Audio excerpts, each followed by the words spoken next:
Días y bienvenidos a su episodio número 7 de su programa de Agenda Electoral. Una mentira repetida 1000 veces se convierte en una verdad. Frase de Goebbels, pero realmente de Lenin, personaje al cual el jerarca nazi admiraba. Todos los estados, desde los más vegetarianos hasta los más carnívoros, revelan mediante sus actos cómo el público debe ser adoctrinado para que desconfíe de toda institución relacionada con la libertad y la responsabilidad individual.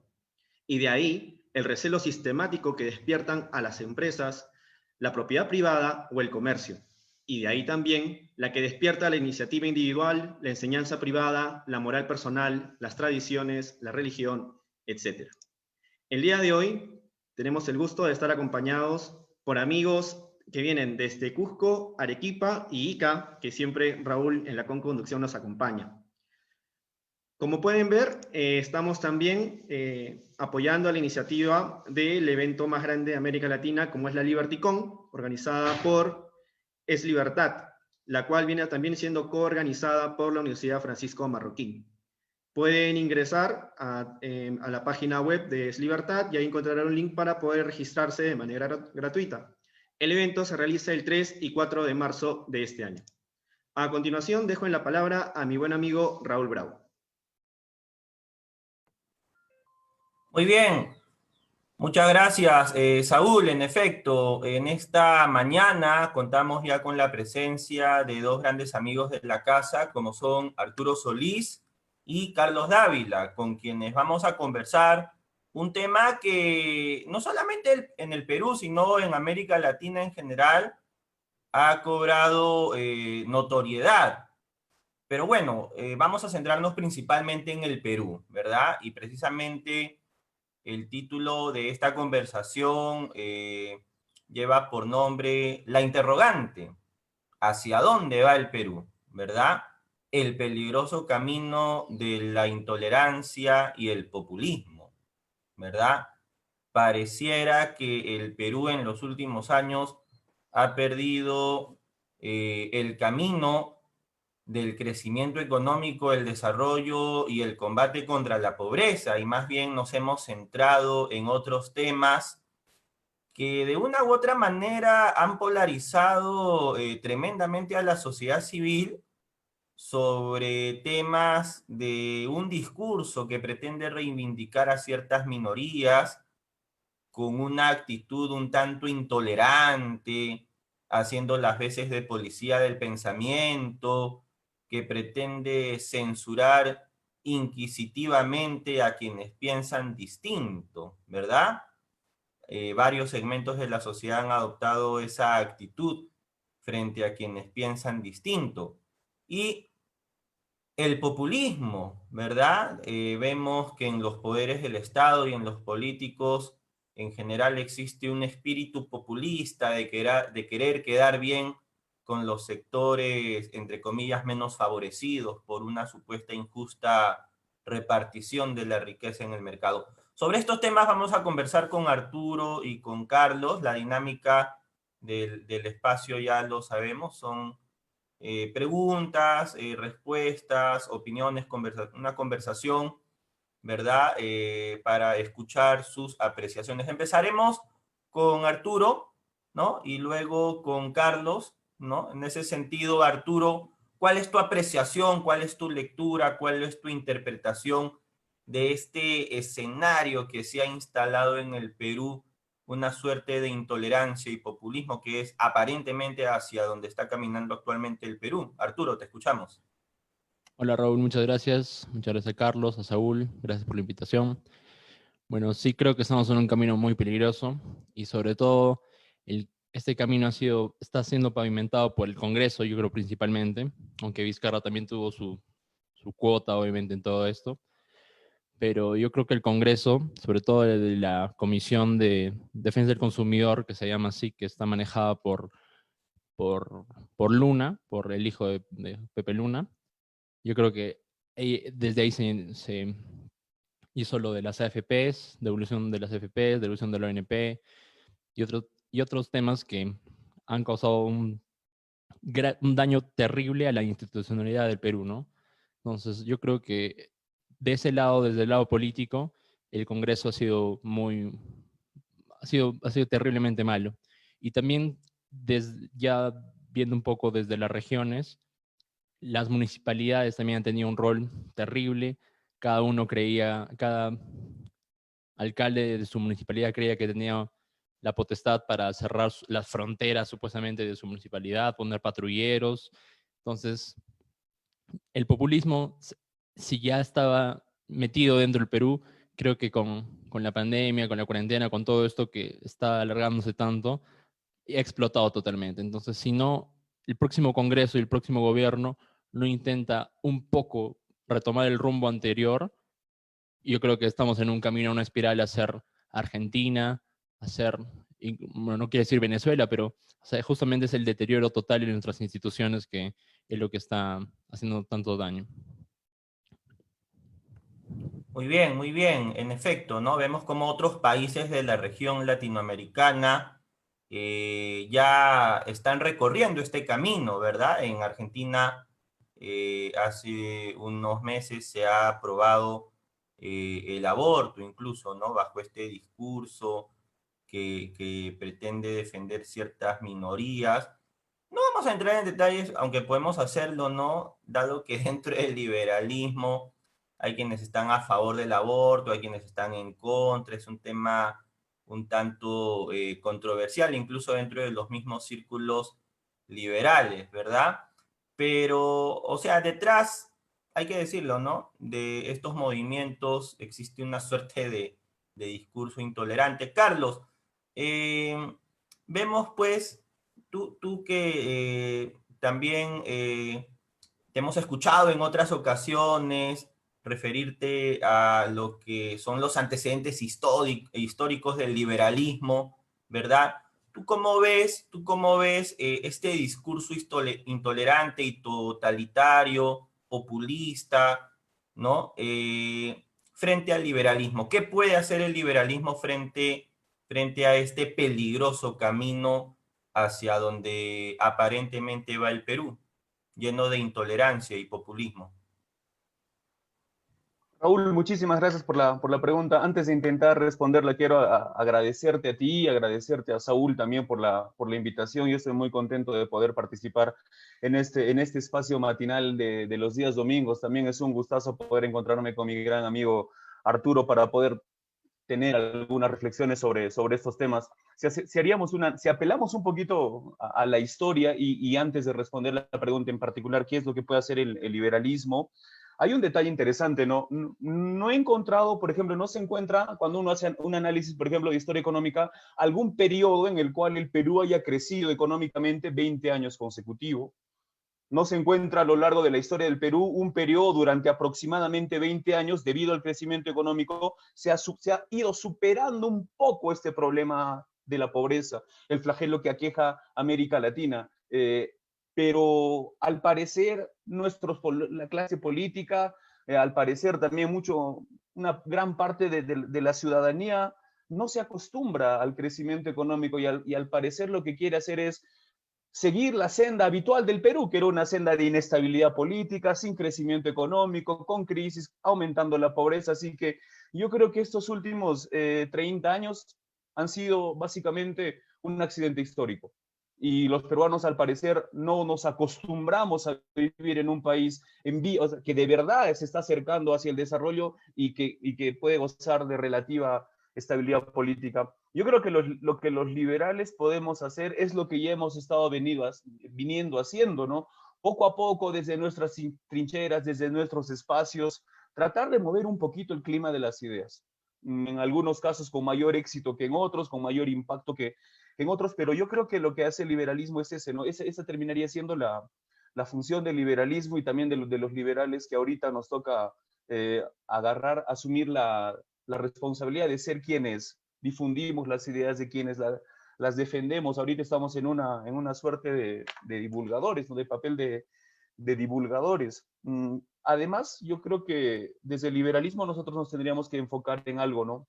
En el conocimiento de la historia, como bien lo mencionó Raúl hace un instante, y también en el funcionamiento, en cómo funciona la economía, en entender cómo son los procesos de mercado. Porque justamente, y estos me recuerda mucho a la Fundación para el Progreso en Chile. La educación económica es el mejor antídoto contra el populismo. Quizás si muchos de nuestros compatriotas hubieran entendido o conocería un poco más acerca de la economía, cómo funciona el mercado, no seríamos presa fácil o presas tan fáciles de los discursos populistas, que como bien dijo Raúl también al inicio, lo único que consiguen es polarizar a la población. Y si nosotros queremos enrumbar al Perú, como bien decía Arturo, por la senda del desarrollo, de la libertad, nunca lo vamos a conseguir si seguimos tan polarizados como hasta ahora. Y sin dudas, los responsables son el actual Congreso, el anterior también, y muchos líderes políticos que al final de cuentas no entienden cuál es su verdadero rol, el rol de tender puentes. Lo que hacen ellos es construir paredes y lanzar bombas. Genial, Carlos. Muchas gracias para ti y Arturo por estar aquí con nosotros. Una pregunta para los dos. A menudo se escucha la idea de que los políticos no son buenos gestores y que por ende el problema de la política es la capacidad de gestión. Inclusive que la política es como una empresa, como una institución. ¿Podemos decir entonces que para solucionar estos problemas, esos denominados de gestión, deberíamos de convocar a los empresarios más exitosos a organizar la política? Comenzamos con Carlitos.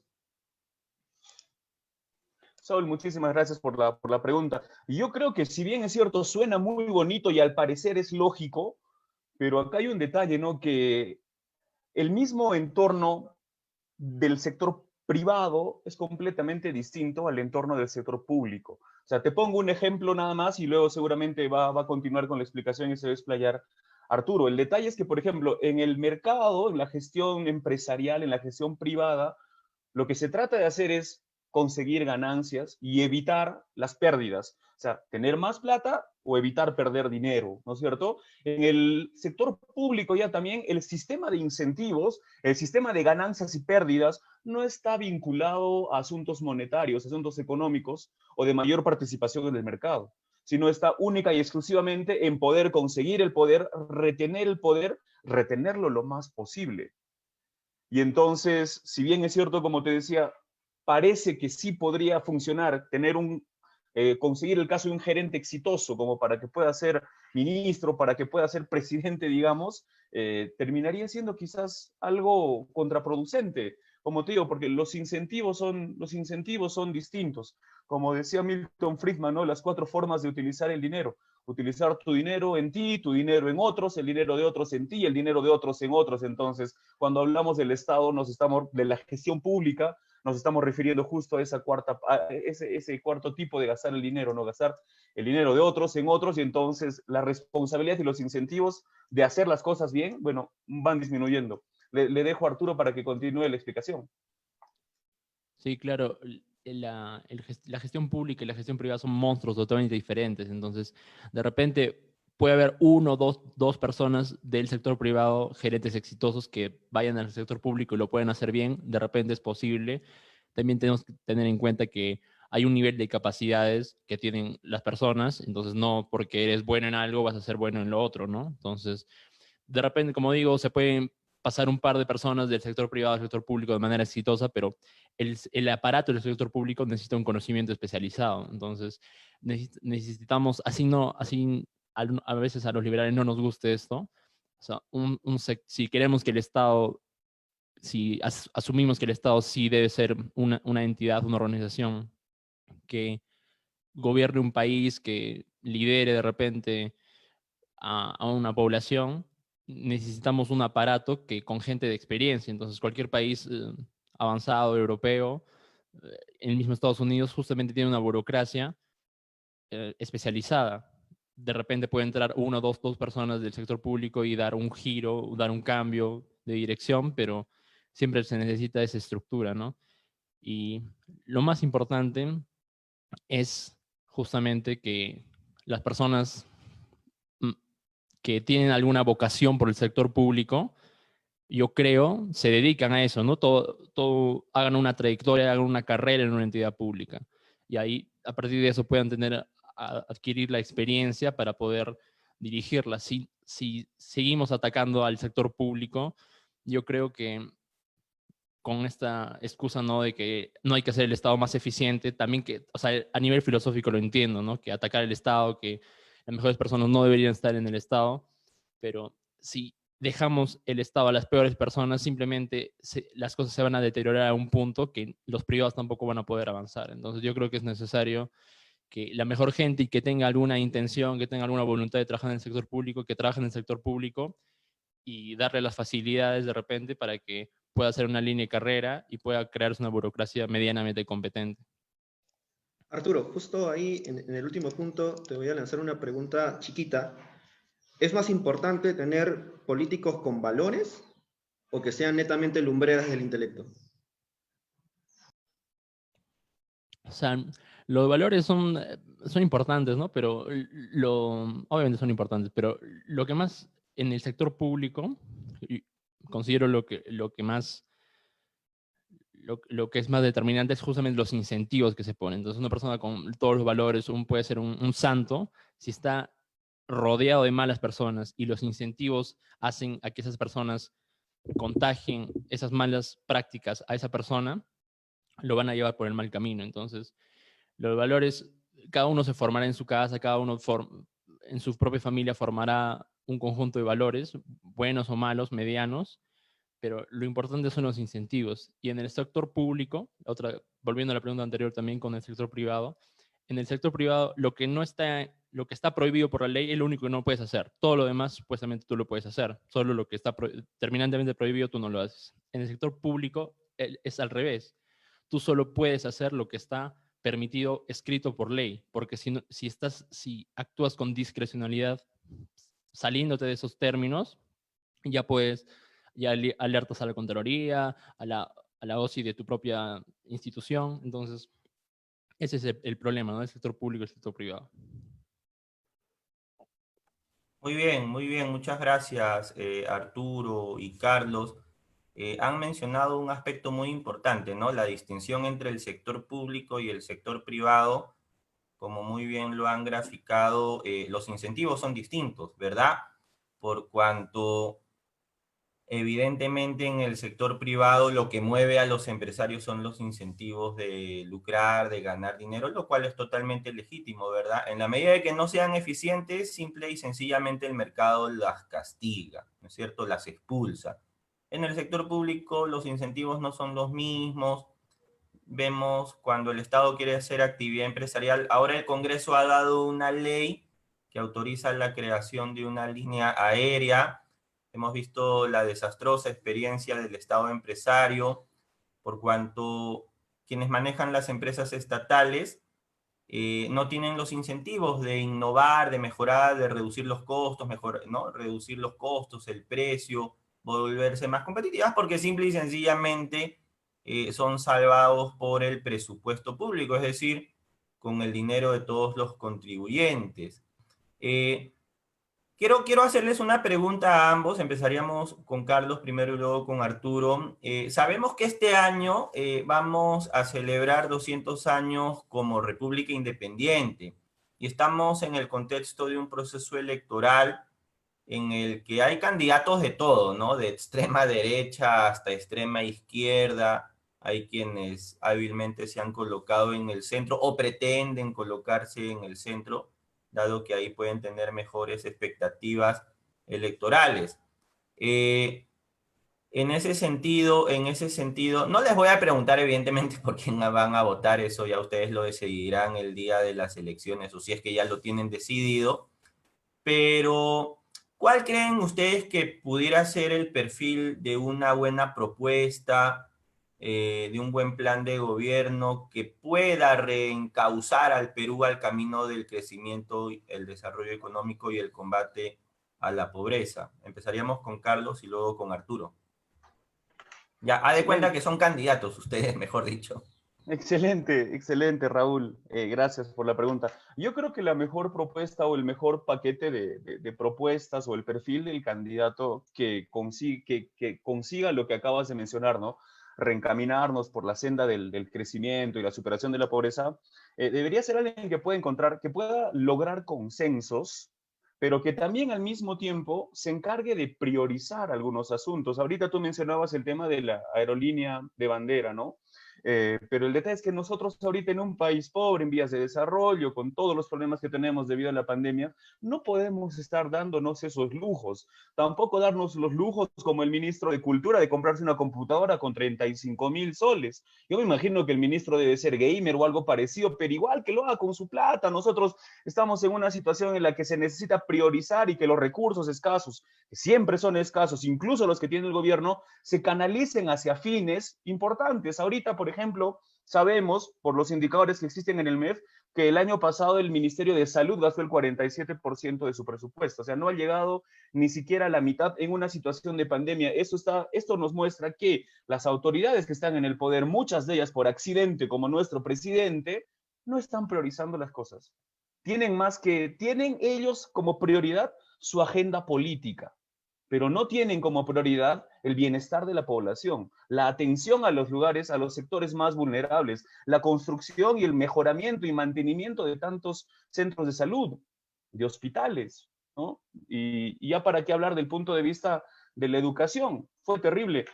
Quizás alguno de ustedes, también como me ha ocurrido a mí, nos increpan mucho de que nosotros nos limitamos al tema de los libros y que no conocemos la realidad, pero luego uno escucha al presidente de la República pedirle a la gente que se quede en sus casas, que no salga, cuando en verdad, pues, como decía nuestro gran amigo Lucas, ¿no? La mitad no tiene refrigerador, la mitad no tiene ingresos, la mitad no tiene trabajo, entonces nos están condenando a no generar ingresos y a morir de hambre. Para cerrar la pregunta nuevamente, para cerrar la pregunta y darle paso a Arturo, les repito lo que les dije, ¿no? Yo creo que hay dos características. Alguien que pueda generar consensos, que sepa tender puentes. Eso en política y en una política tan particular como la nuestra es bastante complicado. Pero si nosotros queremos encontrar un perfil, iría por ese lado. Y como segundo punto, ya desde un punto de vista estrictamente de la gestión económica presupuestal, el tema de la priorización de algunos objetivos. Creo que no se ha priorizado como se debería, sobre todo el tema de la salud, la sanidad y el tema de la educación, sin dudas, que son, si bien es cierto, funciones del Estado, que lo comparte con el privado, sobre todo el tema de la educación, pero desde el punto de vista estatal, bueno, deja mucho que desear.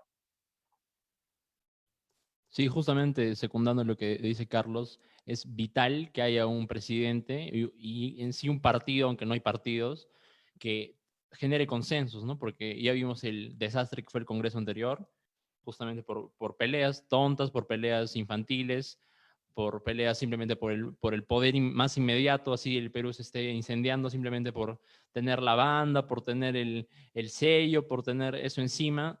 Había peleas intestinas que no hacían bien a nadie. Entonces, yo creo que va a ser muy difícil porque no veo un perfil ahora en los candidatos realmente concertador, o que tenga o de repente sí hay algún perfil así, pero no creo que tenga la capacidad justamente para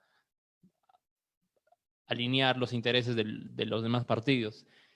A nivel de qué haríamos, o sea, para la reactivación económica, qué se puede hacer, qué podría hacer un gobierno, justamente estamos preparando con el IPE, con el Instituto Peruano de Economía, con el que colaboro, un artículo con varios chicos de regiones, de Loreto, del norte también.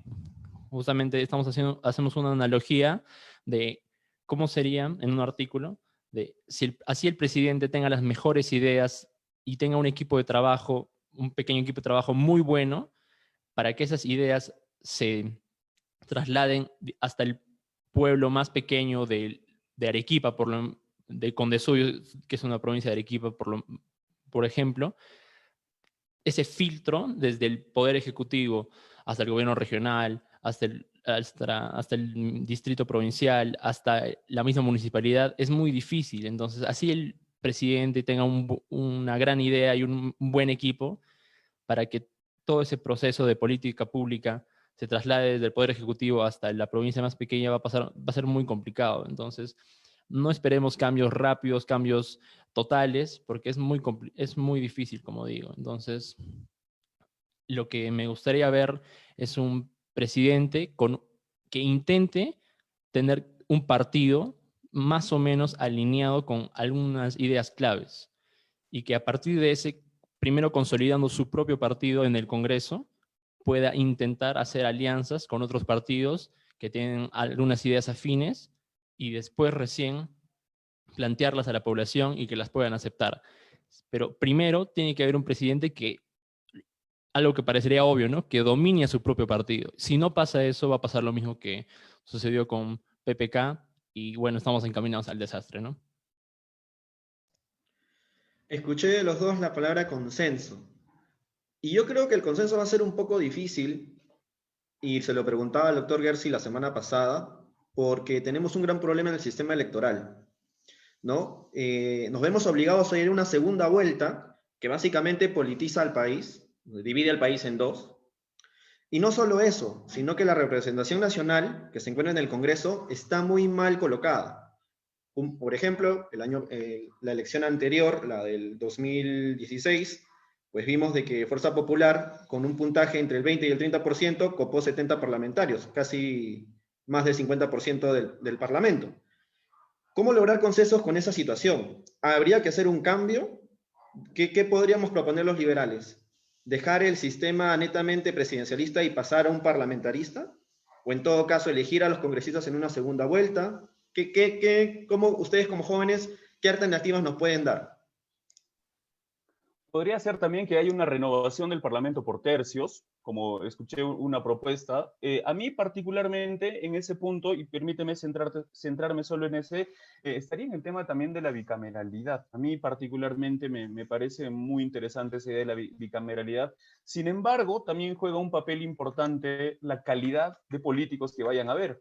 Porque si tenemos estos mismos políticos, por más que los pongas en 2 o en 3 cámaras, vamos a seguir teniendo los mismos problemas. Yo creo que además de la reforma normativa, de la reforma institucional, también tiene que haber una reforma de los partidos políticos, sin dudas. Es necesario que puedan haber partidos políticos que tengan una idea clara, que tengan una doctrina clara, que capaciten a sus militantes en función a esta doctrina y que, como ocurre en otros países, existan lugares, como por ejemplo algunos centros de estudio que pueden estar de una u otra manera vinculados a algunos partidos políticos, pero que tengan la función de poder hacer estudios de realidad económica, de realidad política, de realidad social, y también que puedan haber dentro de ese staff investigadores especializados en algunos temas, de tal suerte que puedan ser tranquilamente buenos funcionarios quizás en alguna situación que cuando al partido les toque gobernar. Por ese lado iría un poco mi propuesta, el tema de la bicameralidad y el tema del fortalecimiento de los partidos políticos, sin que se entienda que esté bien que se les esté dando dinero, porque particularmente no me cuadra mucho esa idea. Sí, yo también creo que la reforma política es vital. Lo que ha fallado en estos últimos 5 años ha sido la política, la economía. Bueno, antes de la pandemia iba bien. Lo que falló es claramente ha sido la política, y una reforma que creo que sería favorable es la de distritos uninominales. Entonces, por ejemplo, en Lima hay 36 congresistas por 12 millones de personas. Entonces, alguien que vive en Miraflores supuestamente tiene el mismo representante que alguien que vive en Los Olivos o que vive en otro distrito más alejado. En Arequipa tenemos 6 congresistas por el millón tanto de habitantes. Entonces, no sabemos bien, justo hoy no hay una representación, no sabes quién es tu representante, no sabes quién es tu congresista, no sabes a quién quejarte, no sabes a quién pedirle nada. Entonces, esta difuminación de la representación hace que la gente no se sienta comprometida con sus congresistas y vea que votar es casi un chiste, ¿no? Voto y bueno, ya después el congresista se desaparece y no tiene que rendir cuentas a nadie. Yo creo que si hubiera estos distritos uninominales, la gente podría presionar más a sus congresistas y pedirles simplemente que atienda las responsabilidades que se comprometió cuando fue candidato. Entonces, yo creo que en términos de reforma política, la bicameralidad también sería importante, aunque con el nivel de los políticos que tenemos, no sé si sería de verdad el filtro que necesitamos, porque el TC ha actuado prácticamente como el Senado ahora, ¿no? Ha limitado leyes que el Congreso aprobaba y que eran obviamente inconstitucionales, pero el Senado debería haber tenido, si hubiera existido, esa responsabilidad, pero ¿quién sería senador? ¿Con qué límites pondríamos? ¿Un límite de edad? ¿Un límite de haber sido congresista previamente? Entonces, eso es también un poco difícil de conseguir, pero lo de distritos uninominales yo creo que es clave. Unos distritos uninominales muy parecidos a lo de Inglaterra. Creo que esa es la idea, ¿no, Arturo? Pero eso no incrementaría el tamaño del Estado. Mm, claro, en Inglaterra, en Estados Unidos, yo creo que se puede hacer con los mismos 130, simplemente digamos en Arequipa tenemos 6, dividimos por población, aunque de repente la representación numérica variaría. Por ejemplo, Arequipa tiene el 80% de la población de toda la región Arequipa, le correspondería cuatro candidatos divididos en 4 sectores, de repente uno a Camaná, uno a Islay, uno a la Sierra de Arequipa también.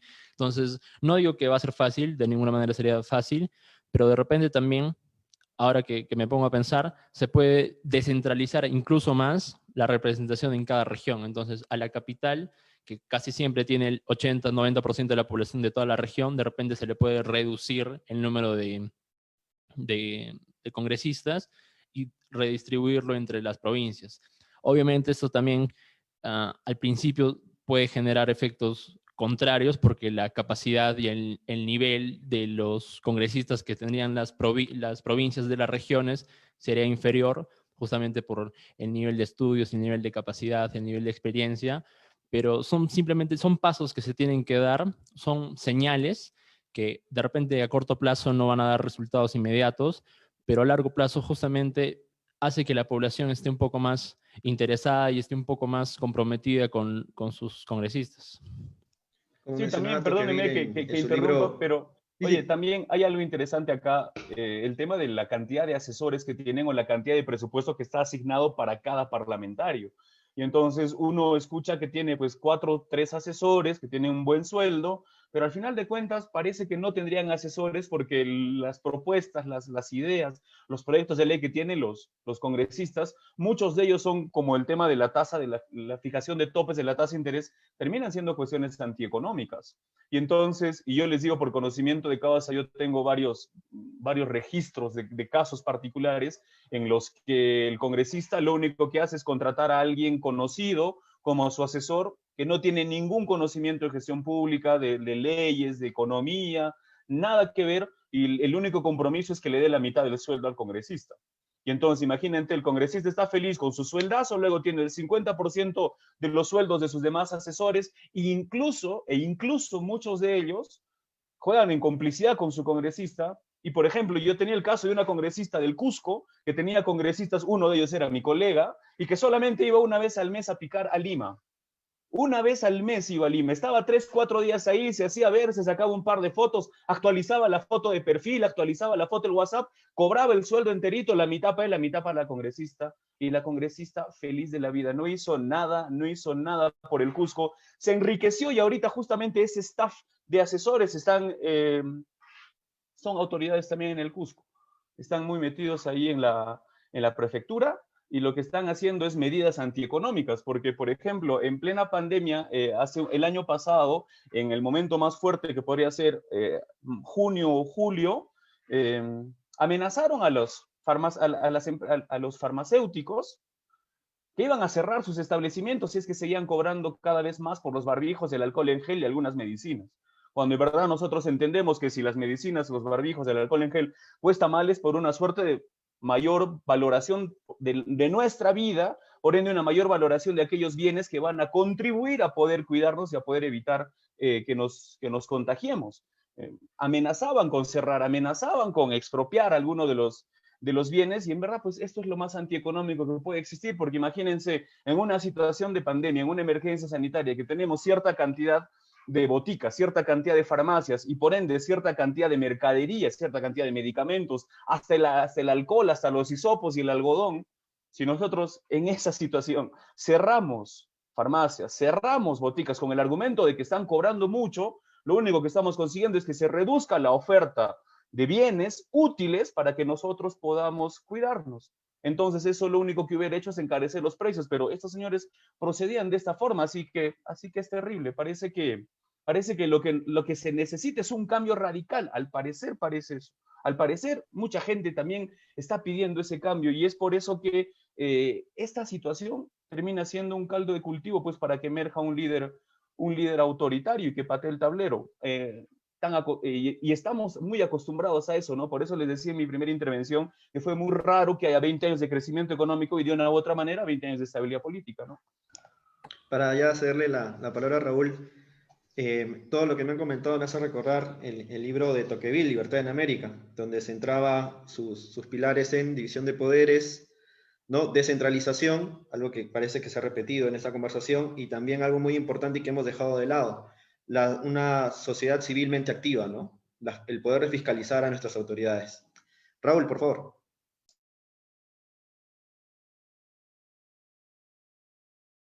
Claro que sí, en efecto. Dos cosas que se han dicho, ¿no? Que muy bien lo han graficado Arturo y Carlos, a raíz de la pregunta que les planteaste, Saúl, ¿no es cierto? Hay que partir del artículo 43 de la Constitución. Nuestro sistema político es que somos una república, una democracia representativa, un Estado unitario organizado bajo el principio de la separación de poderes. Eh, pero claro, la Constitución puede decir muchas cosas, ¿no? Vamos a la realidad, a los hechos, lo que ocurre en la práctica. En el Perú en los últimos años hemos visto cómo es que los poderes del Estado se han radicalizado en sus posiciones, tanto así que concluyó con el cierre de un Congreso y la vacancia de un presidente de la República, ¿verdad? A esos extremos de polarización y pugna de poderes del Estado hemos llegado en el Perú, ¿verdad? A un ejercicio un tanto extremista. Nuestro sistema político es el semipresidencialismo, que también le llaman el presidencialismo latinoamericano, que recoge de una u otra manera las figuras del presidencialismo norteamericano, donde sí existe una radical separación de poderes, y el parlamentarismo inglés europeo, donde existen algunos mecanismos de control del parlamento que ejerce sobre el gobierno. Pero en buen cristiano, toda la política peruana gira en torno a la figura del presidente de la República. ¿Consideran ustedes que este sistema político, empezaríamos con Arturo y luego con Carlos Dávila, consideran ustedes que este sistema presidencialista o semipresidencialista, como le llaman algunos, en el cual vemos al presidente de la República inaugurar postas, colegios, carreteras, alimentan el populismo y el centralismo en el Perú? ¿Cuál es tu apreciación, Arturo? Y luego continuaríamos con Carlos. Sí, claro. O sea, tenemos una tradición, justo como dices, latinoamericana de presidencialismo, semipresidencialismo, ¿no? Pero la alternativa, ¿qué sería?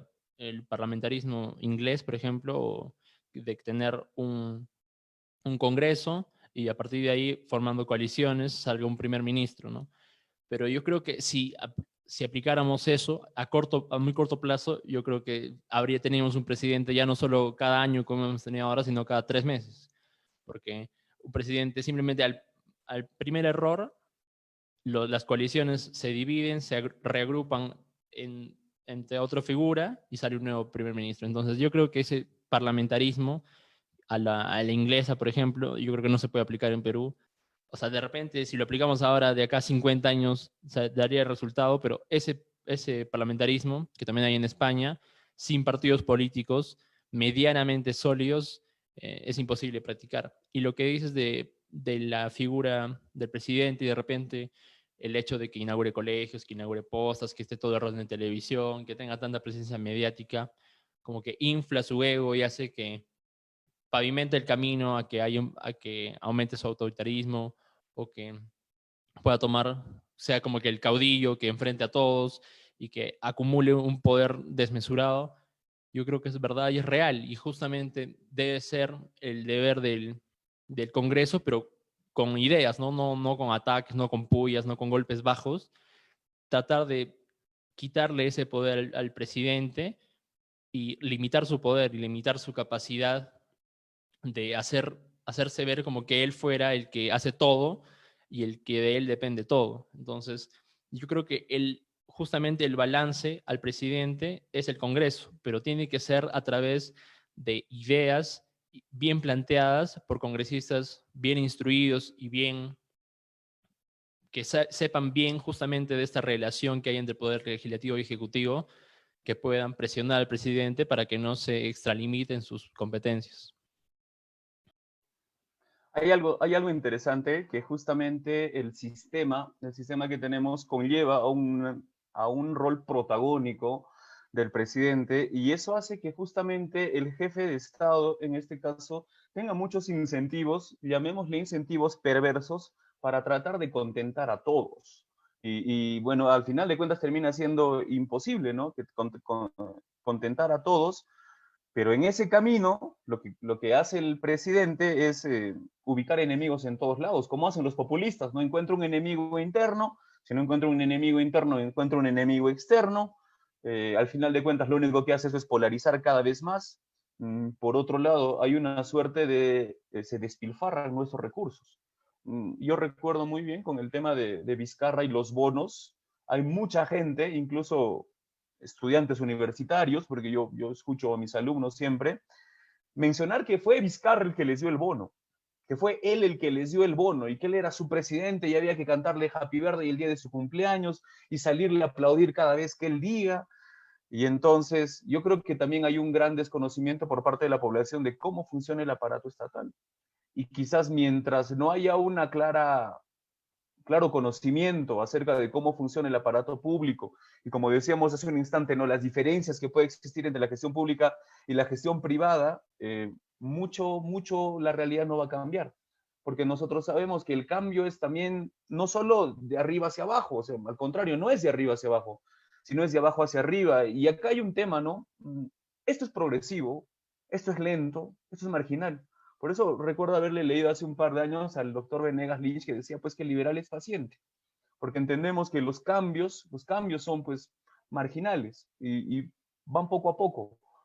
Se pueden conseguir algunas cosas, quizás, bueno, y esperemos, como decía Arturo hace un instante, que el próximo presidente pues tenga algunas características que pueda lograr consensos. Lo dijo Saúl, es complicado que pueda hacer, que lo pueda conseguir así tan fácil, pero bueno, con algún ejemplo pequeño quizás en un primer momento, quizás más adelante sí podamos conseguir el objetivo que todos deseamos. Muy bien. Otro aspecto, precisamente, habíamos resaltado que de sus últimas intervenciones se habían resaltado dos aspectos fundamentales. Bueno, el primero del sistema político y el segundo es el de la necesaria reforma del Estado, pero enfocada en sincerar al Estado, en sincerar a la administración pública, ¿verdad? Hoy en día vemos que muchas personas ven al Estado y a la administración pública como una suerte de tabla de salvación, ¿verdad? Un medio, hay que decirlo con su nombre, ¿no? Un medio para salir de pobres, como quien dice, ¿no? Lo ha mencionado Carlos con el ejemplo de este asesor, ¿no es cierto? Que le hacía un poco de trampa al Estado y al presupuesto. Consideran más bien un candidato honesto, un político honesto que diga, vamos a sincerar al Estado, vamos a sincerar a la administración pública, y eso atraviesa necesariamente por realizar una reingeniería del Estado. Y si se tienen que ir muchas personas a su casa, pues se tendrán que ir a su casa porque simple y sencillamente no justifican su presencia en la cosa pública. Vemos cómo el Estado crece elefantiásticamente a costa del bolsillo de todos los contribuyentes. ¿Considera que más bien no existe el incentivo de decir las cosas tal como son por esta suerte de que eso podría sonar un poco impopular frente a la sociedad? Empezaríamos con Arturo y luego continuaríamos con Carlos. ¿Cuál es su lectura? ¿Cuál es la lectura que tienen sobre este punto? Empezaríamos contigo, Arturo Solís, y luego con Carlos Dávila. Claro, yo creo que eso es algo absolutamente impopular y ningún candidato jamás lo va a decir. Justamente ahora estamos en una crisis terrible, el gasto está disparado, los ingresos han caído también masivamente y ningún candidato ni de casualidad se le ocurrió decir que va a despedir a ni un empleado público. Eso jamás se le ocurrió a nadie, ni de izquierda, ni de derecha, ni de arriba a abajo, de ninguna manera. Supuestamente, yo obviamente en esa época no era muy niño, pero cuando Vargas Llosa, bueno, no había nacido cuando Vargas Llosa en el 90 decía que tenía que reformar el Estado, justamente lo que dices, ¿no? Que había mucha gente que estaba viviendo a costa del contribuyente, que el Estado era muy grande. Le hicieron una propaganda terrible que iba a despedir a millones de empleados públicos y eso contribuyó justamente a que perdiera la elección. Entonces es algo que sí, o sea, yo creo que algunos candidatos sí lo están pensando, algunos que saben más o menos cómo funciona el aparato, ¿no? Pero jamás lo van a decir. Y si llegan al poder, de repente van a tomar algunas decisiones de separar a unos cientos miles de empleados públicos, pero de repente eso está en sus planes, pero jamás lo van a decir públicamente, ¿no? Lo van a conservar en secreto y si es que llegan y ven que es lo mejor, ven que es lo más apropiado para ese momento, lo harán, pero no lo van a decir. Hay un tema también acá interesante, y es pues que las ideas del liberalismo no son populares y en algunos casos son hasta contraintuitivas, como algunas verdades de la economía. Es por eso que, como decía en la primera intervención, ¿no? Que nosotros acá desde los centros de estudio, estemos donde estemos, y desde nuestras tribunas particulares también lo que tratamos de hacer es incidir en eso, ¿no? Influir en el tema de las ideas, porque como bien lo saben ustedes, los políticos son pues simples corchos en el mar, que no saben a dónde ir si no se guían en función a la marea. Entonces, la marea, que sería el conocimiento, las ideas, las expectativas que tienen las personas, pues son muy estatizantes, estatistas, estamos hacia el lado de estatista, por eso los políticos, por más que ellos tengan la voluntad de ir en contra, no les va a quedar otra alternativa que seguir la marea, porque lo que en la política se necesita son votos. Y acá hay algo interesante también, y ese es un apunte que hacía Lord Acton. Lord Acton decía que los liberales siempre hemos sido muy poquitos, y que los pocos triunfos que hemos podido tener a nivel de gestión pública ha sido en conjunto con otro grupo. Y entonces, ¿qué es lo que pasa al final de cuentas? Que la idea inicial liberal se termina distorsionando.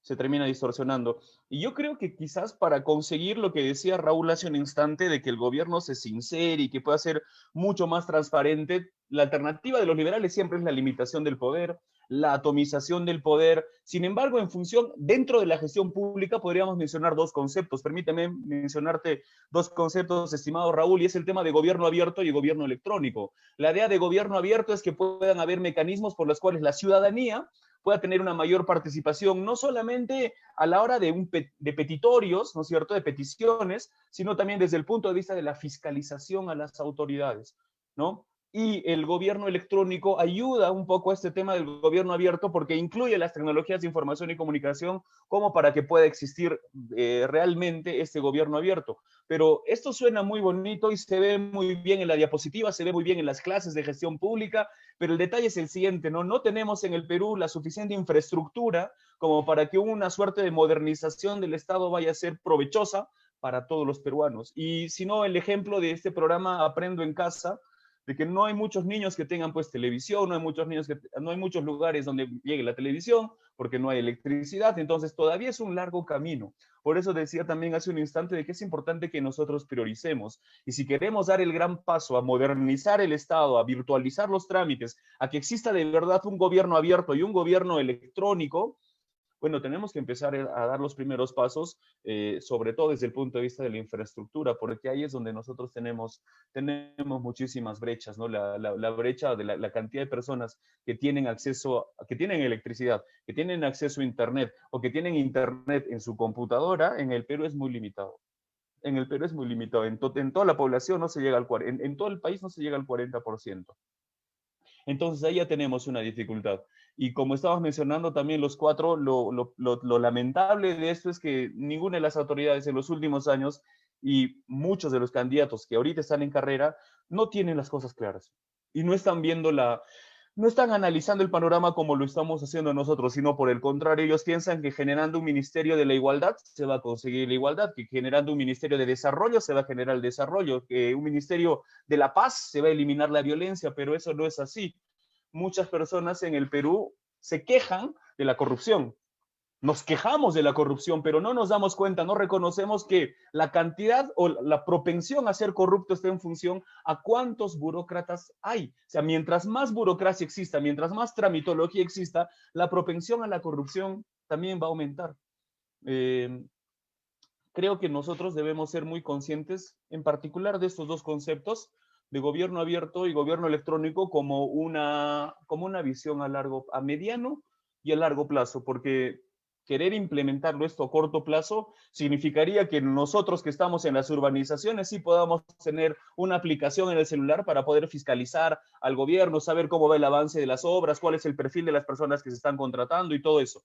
Pero pues somos menos del 40%, entonces eso no tendría ninguna legitimidad y sería un saludo. Gracias, Carlos. Arturo. Pero ¿cómo progresar, cómo avanzar si vemos que actualmente varios candidatos, y no solamente los candidatos, sino los que están en el poder, como ha sido el tema del Congreso, con ese proyecto de ley de la aerolínea de bandera, encontramos también candidatos que hablan, vamos, voy a citar un cliché antiliberal muy viejo, de los 70, la tierra para quien la trabaja, ¿no? O sea, vemos candidatos que se proyectan con esas ideas de una segunda reforma agraria.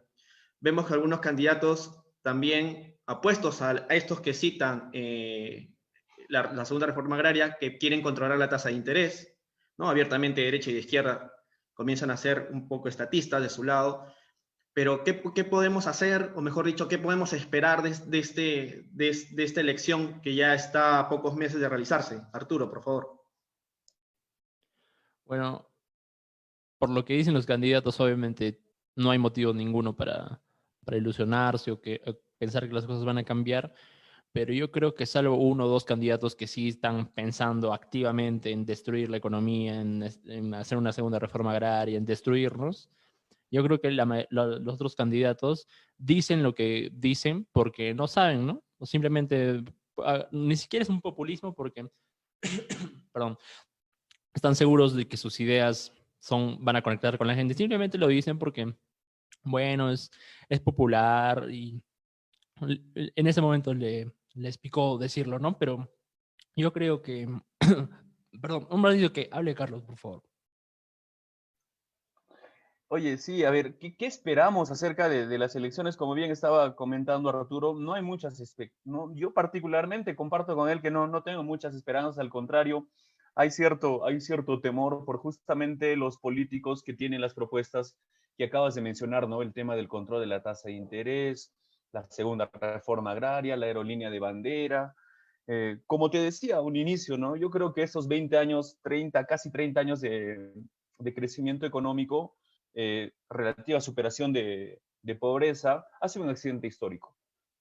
Y yo particularmente espero estar equivocado, estimado Saúl, estimado Raúl, amigo Arturo, espero que estar equivocado, pero creo que el Perú nunca más va a tener una suerte de tener 30 o 20 años de crecimiento económico y vamos a volver a como éramos siempre antes, ¿no? Con mucha inestabilidad política, más inestabilidad política de la que ya tenemos y sumado a eso una suerte de empobrecimiento generalizado. Esa es mi lectura, espero estar equivocado por el bien de todos.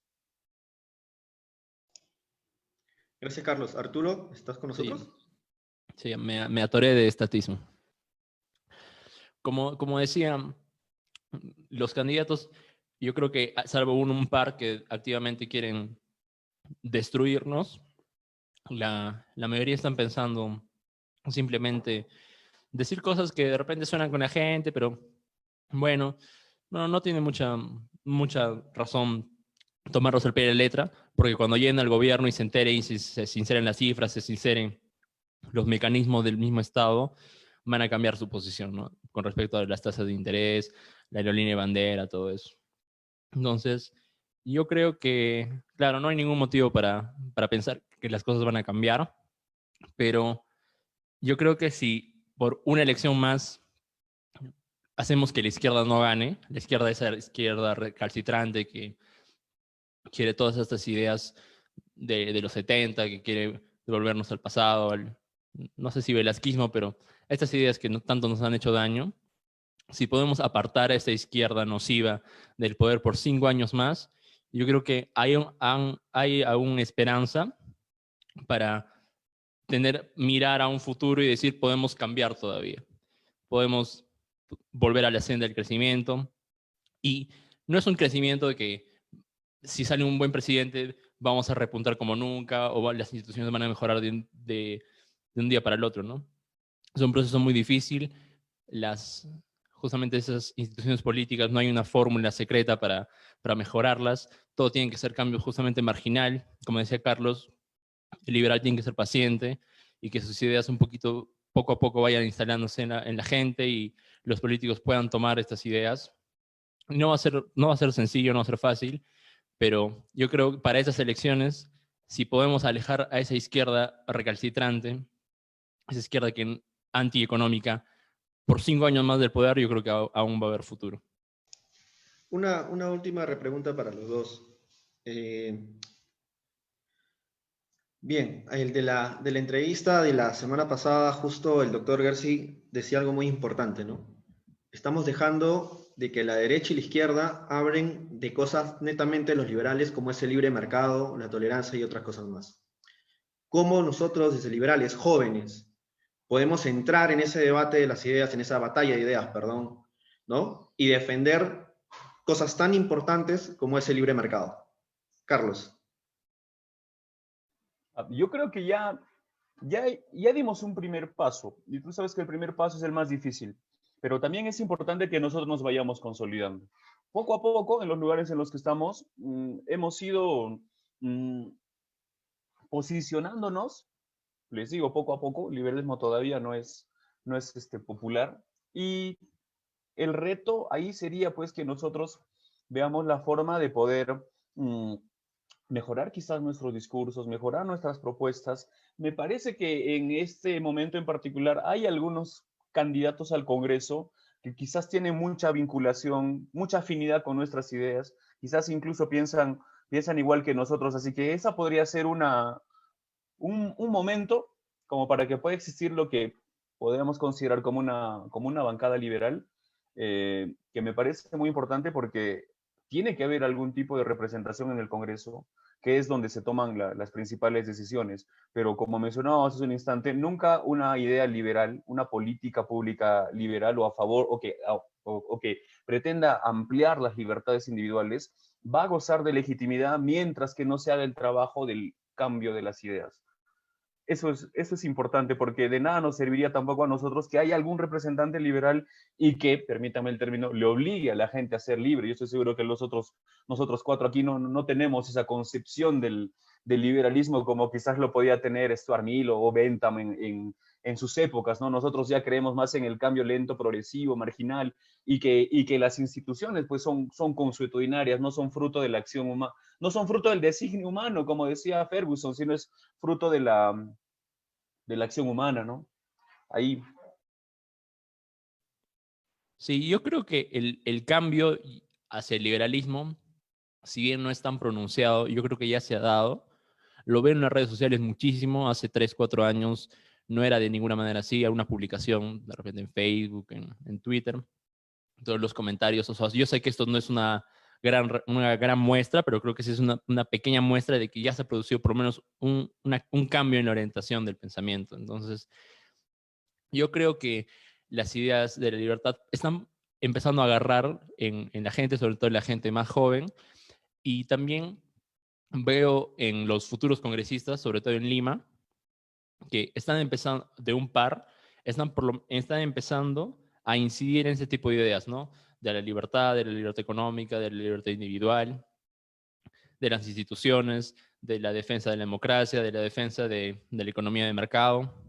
Entonces, así, de repente a los liberales no nos gusta mucho la política, estar activamente en política, participar, ser elegido, tener un cargo público.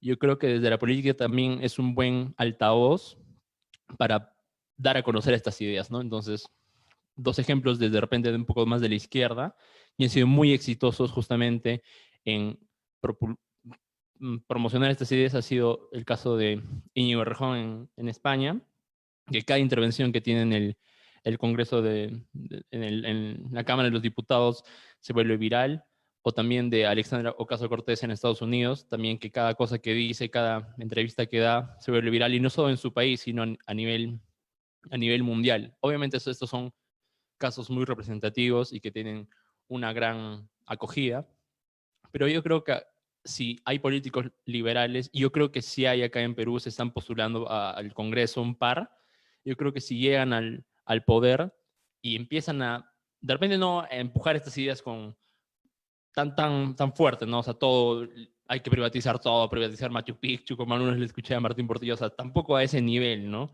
Pero, o sea, si empieza a poner en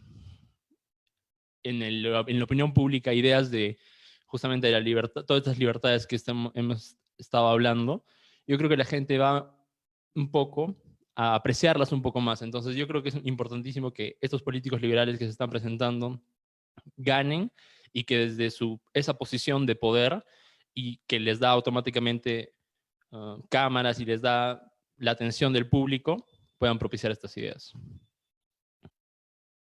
También hay un tema, discúlpeme que les corte, también hay un tema aquí, Claro. es que parece que los liberales también nos hemos olvidado del aspecto cultural y que hemos cometido el error, y acá habría que ser mea culpa, no hay nada malo en ello, en que quizás nos hemos limitado mucho al tema económico, al economicismo.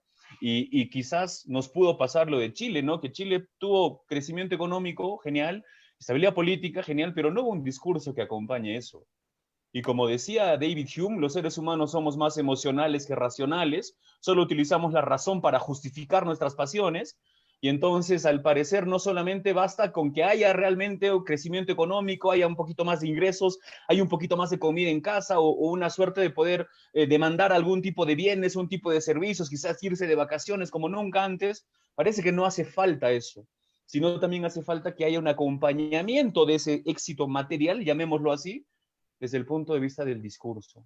Y eso también ha faltado en el lugar que les menciono, y también como que los liberales no nos hemos percatado en eso, como que también tenemos que ver la forma de ir adentrándonos un poquito más en aspectos culturales, ¿no? ¿Cuánta falta le hace al liberalismo un Silvio Rodríguez?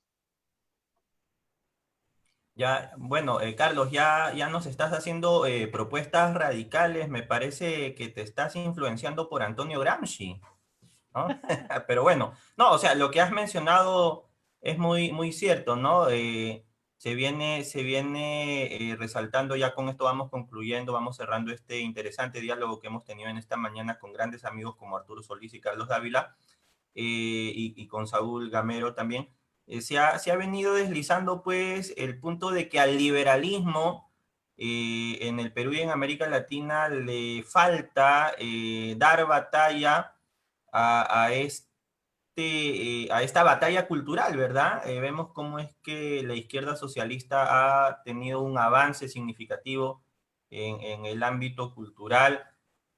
Gramsci sostenía esta idea, ¿no?, de infiltrarse en la sociedad, en sus diferentes facetas, pero vamos al hecho, o sea, y justo era la pregunta que quería hacerlos ya para ir cerrando esta mañana. ¿Cómo dialogar, cómo exponer las ideas del liberalismo con segmentos de la sociedad que han demostrado en los últimos años altos grados de intolerancia, altos grados de incapacidad de poder sentarse a dialogar? O sea, los hemos visto en las marchas, en las protestas que se han dado en los últimos años, ¿verdad? Y adoptan una posición, una postura de policía del pensamiento, de tribunal de inquisición, de que si no piensan como ellos, entonces están mal y hay que eliminarlos, lo ven como un enemigo, como un adversario, ¿verdad? Que sienten que tienen el poder de censurar a quien piensa distinto. ¿Cómo dialogar con estos sectores radicales, intolerantes, ¿verdad? Y resaltar lo último, ¿no? Lo importante de que el discurso está, o sea, el discurso liberal está. Hay un fuerte descontento popular con el Estado, con el gobierno, prueba de ello es la pandemia, pero el tema es cómo llegar a la gente, ¿no? A veces uno de los errores de quienes levantan el discurso liberal es ser muy abiertos, muy honestos, ¿no? Pero es que bueno, o sea, de por sí al liberal promedio no le llama la atención el poder político y por ende no tiene el incentivo de, digamos, que sí tiene el político de mentir para llegar al poder, ¿no? Entonces empezaríamos con Arturo y luego con Carlos. ¿Cómo dialogar con estos segmentos, estos sectores intolerantes que se han instalado en la sociedad? Arturo.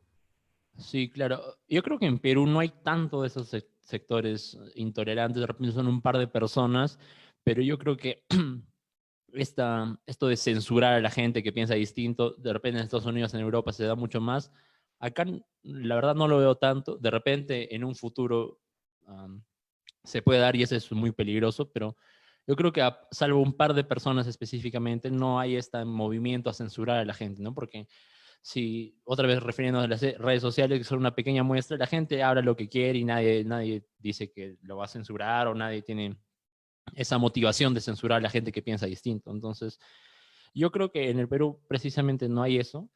Y retomando un poco el aspecto cultural y de repente cómo llegar a la gente que es moderado, de repente no es totalmente convencida de esas ideas de izquierda progresista, sino de repente inclinada a esas ideas, pero todavía pueden regresar al camino correcto, al camino del liberalismo, de la libertad, es justamente desde la cultura, ¿no? Una película un documental de hace 2, 3 años de Velasco, de la reforma agraria. Yo creo que fue muy exitoso, toda la gente, todos mis amigos la vieron, amigos que de repente no son tan interesados en la política, la vieron y de ahí captaron, de repente no todo, pero simplemente si han captado 2, 3 ideas, es suficiente para ya orientarlos al lado de la izquierda, del progresismo, de que Velasco fue un buen gobernante, de que la reforma agraria estuvo bien, que no hubo ningún problema. Entonces, yo creo que algo que de repente está haciendo en Estados Unidos Ben Shapiro ahora está sacando ha sacado una película, tiene una productora de películas que es sobre la última película que ha sacado, la única, bueno, hasta ahora es sobre una chica de colegio que justo estos asesinos en serie entran al colegio y matan a todos por diversión, ¿no? Y justamente ella tiene que combatirlos. Bueno, eso es supuestamente bajo esa lógica va influyendo en la cultura con ideas conservadoras. Acá en Perú, por ejemplo, porque es que siempre somos así, reaccionarios, siempre reaccionamos, nunca proponemos a las cosas de la izquierda en términos culturales, no siempre reaccionamos, ellos hacen algo y entonces nos damos cuenta que eso funcionó y recién nosotros hacemos otra cosa. Por ejemplo, algo que me gustaría ver y que se puede hacer porque esta familia tiene mucho dinero y podría poner dinero para hacer la película, es una película de Luis Banquero Rossi, por ejemplo. De su vida, es una vida muy interesante. Justamente el año pasado salió una reedición del libro de Augusto Thorndike, del caso de Banquero. Es una historia muy interesante que perfectamente podría ser llevado, si no es una película, un documental. Entonces, pero simplemente falta, la plata está, porque si la familia Banquero Rossi, que todavía existe, sus hermanas, los herederos de sus hermanas que heredaron obviamente todo su dinero, se les pone la idea encima de la mesa, con un buen director, con una buena producción, yo creo que pondrían el dinero sin ningún problema. Entonces, lo que falta justamente es alguien que tenga la propuesta y diga, quiero hacer esto y estos son mis motivos, y esas son mis intenciones, y quiero conseguir esto. Y la plata va a aparecer, yo no tengo dudas de que la gente está esperando que alguien proponga algo. Entonces, no solo de escribir libros, de hacer podcasts, de hacer esas entrevistas, eso está perfecto, obviamente nos limitamos a lo que nosotros sabemos, ¿no? Pero también necesitamos gente que desde la música, desde la actuación, desde el cine, proponga otras cosas, porque es donde la gente más toma y toma más, de repente sí ellos mismos sin saber lo que están tomando, ven las películas y se llevan 2, 3 ideas, de repente un poco más para la libertad, para nuestro lado, y esto hace contrapesar a lo que hacen ellos, ¿no? Ahí complementando lo que dice Arturo desde el punto de vista de la cultura, comparto lo que él ha dicho. A mí se me viene a la cabeza siempre el tema de los concursos que organizan nuestros amigos de Relial en Caminos de Libertad. Ellos no solo organizan concursos y premian a quienes redactan un buen ensayo, sino también a quienes hacen un afiche, o sea, un graffiti o hacen alguna puesta, un corto o alguna canción. Por ese lado es importante que nosotros empecemos a preocuparnos. Acá hay algo interesante, ¿no? Y es algo que me pasa a mí acá en el Cusco en particular, que como no hay muchos liberales, al final de cuentas, pues quieren que yo no solamente escriba el libro, que no solamente dé la charla, sino también que agarre mi guitarra y que me ponga a cantar y que también me ponga una nariz de clown y haga esas cosas, pero no es así, no es así. Tenemos que ser conscientes de que existe la división del trabajo y que esperemos que más adelante hayan jóvenes que, inspirados por estas ideas, inspirados por esos ideales, con los ejemplos que existen, puedan también empezar a tallar en la batalla cultural. También hay un tema que quizás daría para hablar mucho más y para un domingo de reflexión, el tema si se debería utilizar o no un discurso populista desde una propuesta liberal. Yo recuerdo que cuando estaba en la Universidad de Juan de Mariana, en la Universidad de Verano de Juan de Mariana, hablamos esto con el profesor Bastos, ¿no? Y él hacía una gran diferencia entre, por ejemplo, el discurso populista y luego las políticas públicas populistas. A lo que termina siendo dañino inmediatamente son las políticas públicas populistas, pero quizás ese discurso populista, si viene desde el punto de vista del liberalismo, pueda que no sea tan dañino, pero estamos hablando de suposiciones, pero ahí como para entrar en un debate y tocar el tema a profundidad mucho más adelante, pero sí, sin dudas, yo concuerdo con Arturo que también nosotros tenemos que nos tenemos que preocupar en hacer algo desde el punto de vista cultural. Quizás las próximas concursos o los futuros concursos que vayamos a organizar desde nuestras instituciones, desde nuestras tribunas, vaya también a ese punto, ¿no? Generarles incentivos para que puedan aparecer algunos artistas. A mí se me viene ahorita a la mente el caso de algunos jóvenes que hacen improvisación como hip hop, algo así, escuché una vez en Casa Liberal. Casa Liberal es un centro de estudios dentro de la Facultad de Derecho de la Universidad de San Martín. Y bueno, ahí por ahí hay algún grupo, hacen hip hop, creo que por ahí estaban haciendo un poco de loas al liberalismo desde la cultura, y eso poco a poco va sumando. Yo creo que eso poco a poco va sumando, y como dijo Arturo hace un instante, ya dimos el primer paso. Ahora hay que ver cómo consolidamos y cómo mantenemos el ritmo. Y obviamente hacia dónde estamos apuntando, ¿no?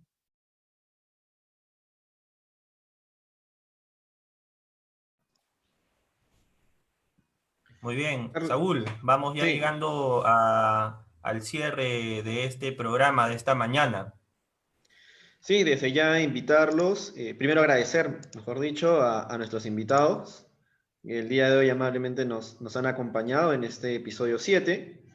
Invitarlos a seguirnos las redes sociales, tanto del Foro Liberal Iqueño, de Construyendo Libertad, de Carlitos, por favor, la organización que estás liderando, si nos pudieras hacer una introducción del trabajo que vienen realizando. Saúl, muchísimas gracias por la oportunidad. Claro que sí, yo les invito a todos a que se den una vueltita por el fanpage de la Asociación para la Educación Económica en los Andes. Nosotros hemos nacido con la intención de querer llevar conocimiento de economía de mercado, emprendimiento a los colegios que se encuentran en la marginalidad del Cusco y de Apurímac también. Debido a la pandemia, como se podrán imaginar, esos nuestros talleres de sensibilización, llamémosle así, se han detenido. Ahora lo que estamos tratando de hacer es, igual que ustedes, hacer algunas transmisiones en vivo, hacer algunas entrevistas para tocar algunos temas coyunturales, y sin dudas lo que nosotros estamos haciendo es prepararnos para virtualizar esos talleres, ya que va a iniciar el año escolar el próximo mes, para tratar de llegar con ese taller virtual a los colegios, sobre todo a los colegios que se encuentran en las marginalidades. Si bien es cierto, nosotros entendemos a los centros de estudio como un tanque de difusión de ideas, sin embargo, acá lo que nosotros queremos hacer es, muy aparte de las ideas, es concentrarnos en el tema práctico, en el tema de talleres, para que los estudiantes, para que los jóvenes, cuando terminen el colegio, no tengan una visión negativa de los emprendedores, no piensen que el Estado lo debe hacer todo, y sobre todo que ellos se animen a poder emprender, porque al final de cuentas, como dice Escotado, los países progresan cuando los políticos duermen, porque los emprendedores jamás están durmiendo. Muchísimas gracias, Saúl, por la oportunidad de dar la mención de la Asociación para la Educación Económica en los Andes. Arturo, sé que también eres parte de un think tank. Nos gustaría también conocer un poco acerca del trabajo que vienen realizando. Bueno, en sí estoy colaborando con 3 instituciones: el Centro de Estudios Liberales, donde tengo un cargo directivo, siempre lanzamos publicaciones, sobre todo de embrollos, donde tratamos de desenmascarar algunas mentiras que dicen algunos políticos o opinólogos, y también desde el Piensa.p, que es un medio digital incubado por la Asociación de Contribuyentes del Perú. Justamente este martes vamos a empezar entrevistas a los candidatos al Congreso por Arequipa. Ya tengo confirmado para este martes y para los siguientes 4 semanas. Espero poder conseguir a la mayoría de partidos para que puedan participar hasta llegar a las elecciones en abril. y también contribuyo con el Instituto Peruano de Economía, entonces estoy bastante ocupado en esos temas. Y bueno, muchas gracias por la oportunidad y un saludo a todos. Muy bien, les agradecemos a Carlos Dávila y a Arturo Solís por habernos acompañado en esta mañana, un domingo sacrificado, ¿verdad? Pero lleno de muchas reflexiones con quienes hemos conversado precisamente hacia dónde va el Perú, el peligroso camino de la intolerancia y el populismo. Una última reflexión ya de manera de cierre por un minuto y ya estaríamos dando por concluido el espacio en esta mañana. Empezaríamos con Arturo y luego con Carlos. Una reflexión final es que hay pocos motivos para ser optimista con el futuro, por lo menos en términos políticos, pero yo creo que en otro aspecto, tanto en el Perú, los empresarios peruanos como los empresarios en otros países, la dinámica del mercado es tan fuerte, es tan potente, que ni siquiera los políticos lo pueden restringir, lo pueden aplastar. Entonces, yo creo que desde el lado político no hay que ser optimistas porque, bueno, es lo que es, ya hay lo que hay, pero el mercado y el emprendimiento, la gente y la cooperación de las personas es tan potente, tan fuerte, que ni siquiera el Estado puede con nosotros. Sin dudas, el poder de la sociedad civil es impresionante. Por ejemplo, y se ha visto muy bien en la pandemia, quienes han gestionado más rápido las plantas de oxígeno e incluso algunas medicinas ha sido la sociedad civil organizada, la sociedad civil vibrante. Nosotros no podemos concebir al liberalismo solamente con dos grandes fuerzas que se van peleando, que es el Estado y el mercado, porque existe una tercera, que es la sociedad civil, y que en situaciones como esta está dando la talla. Los políticos no dan la talla, algunos empresarios tampoco dan la talla, pero la sociedad civil sí lo está haciendo. Yo quisiera invitar a la gente que nos esté escuchando y cómo no a ustedes, queridos amigos, a que desde nuestras tribunas, desde la sociedad civil, tratemos de hacer algo por nuestros hermanos que están por nuestros hermanos en necesidad, que se encuentran en situaciones vulnerables.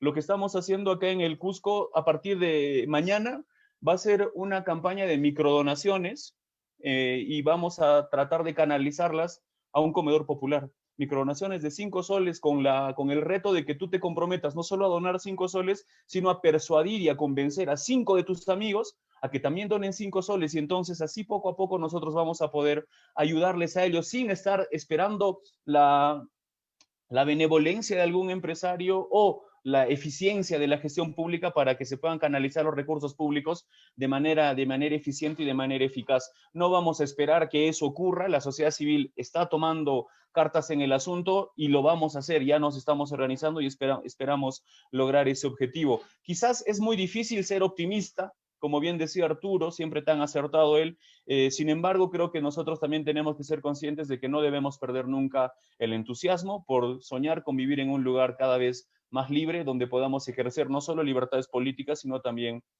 libertades económicas, y así cada vez más peruanos. Y para finalizar, agradecerles nuevamente la invitación, estimado Arturo, estimado Saúl. Para mí un gustazo poder participar en este espacio matutino dominical con todos ustedes. Y aprovecho también para mandarle un fuerte abrazo a mi amigo Arturo y a todo el equipo de Centro de Estudios Liberales y a los 2 otros grupos con el cual él está colaborando. Muchísimas gracias por todo.